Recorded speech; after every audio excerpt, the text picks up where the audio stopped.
Part 9, we're installing the pistons and rods. Prep your cylinder walls by giving them a good wipe down with a lint-free rag and some brake clean. Start with the number 1 piston and rotate the crankshaft so that the journal is at the bottom center. With another lint-free rag, put a light coat of oil on the cylinder walls.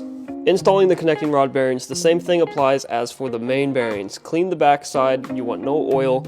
And now sometimes these will have an upper and lower cap. It depends on the brand you get, but these are factory GM, so they're both the same. It doesn't matter which one goes on top or bottom. Make sure you install the rod cap on the right way. You cannot install it any other way once it's broken. Apply your assembly lube, don't get any on the mating surfaces of the cap.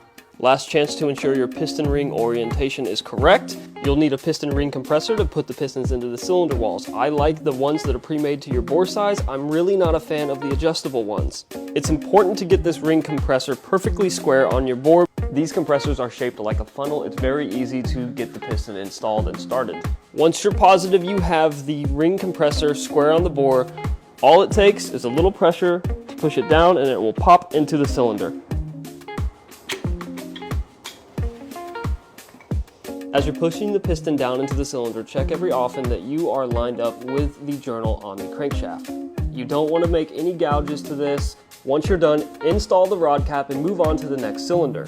Repeat the same process from cylinder number 1 on cylinder number 2, and then continue moving down each cylinder bank. Once you get 2 or 3 pistons installed, it's going to be very difficult to turn the crank by hand, so get out your old crank pulley bolt and use that. If the piston is being too difficult to drive in by hand, you can try some soft taps with a rubber mallet. But if that doesn't work, take it out, realign your ring compressor, and then start again. You don't want to break piston rings trying to get this in.